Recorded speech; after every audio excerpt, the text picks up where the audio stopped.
Burası başlar. Aşına vurma. Sağ mök. Aşağısı. Akşamımız. Korkulu evet. Hayır hocam. Türkçü mesele. Ehtiyat olun. Desene. Geldim ama. Ha. Hadi geç. Aa söylesene mi? Ruhlar var. Bizimki Kongo. Kongo demokratik. İlaçı ver video. Yoxla da buradan asıl çıxar. Sen öldürəm, ben bunların tırkasına gelmişim. Uğraştım, ben bunların tırkasına gelmişim.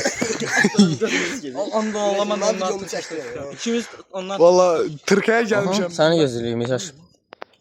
Ah, Təzə sezonlarımız gelip 45-46 lira.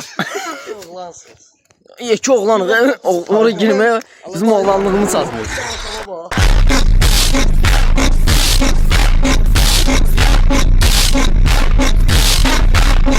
Sonra oradan kullan soktum. Oh shit bro.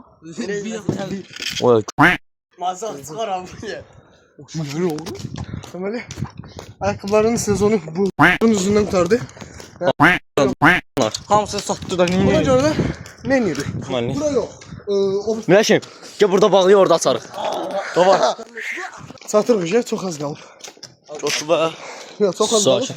Kuruğu döndüğü bir hardasa 125 20 20 metrelik yolumuz var. 50-60 metrelik yolumuz var. Gitse. Ha? Temeli. Şu kuruğu döndü, kuruğu göster. Kuruğu. Bizim mekan. Kuru gələ var ya, kuruğu göstərirəm sana. Kuruğu yani biz dönmüşüz. Sən mənə bax, bağlama kuruğu da açaram. Kuruğu dönenden sonra atar. Bağla da la. Temeli böyle. Çeşli kuruğu. Hə, şey olmaz. Aha, göründü. Bırak başımızı çözeyler. Olabildiğiniz. İndilik videoya bağlayırıq. qaqaş bura girdi. Necəsə? Həyəti göstər, yolu göstərin. Yani Oy. bunları bağlayırıq. Oha. İç sesler. Sizi ağırlar. Necə sənin sesler gelir. İnşallah. Bir sakitdi. Ya bağlamırıq. Bağlamır. Ya bağlamırıq. Sizə xəbəriniz olsun da videoda. İşığı qabağa tutun, gözümə tutmayın, zəhmət olmasa. Hə. Mən yoxlumaq şöyle. Yaşama bax. Oh, Deməli, təhlükəli bölgəni nə tərk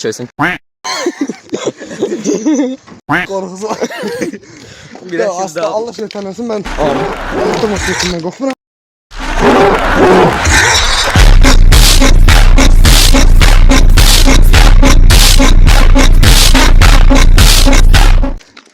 Kimsə ki, Amin. bu da videom maraqlı düşsün deyə. Bizim amindən aşağı. Maraqlı video geçsin deyə. Mən elə bir şey şirdə bizim məhləyə gedir. Aşır. Gəldi bizim məhləyə, buranın palajı, siz Davud baxın. Gedib biraz da burada təşək. İndi olmuyor.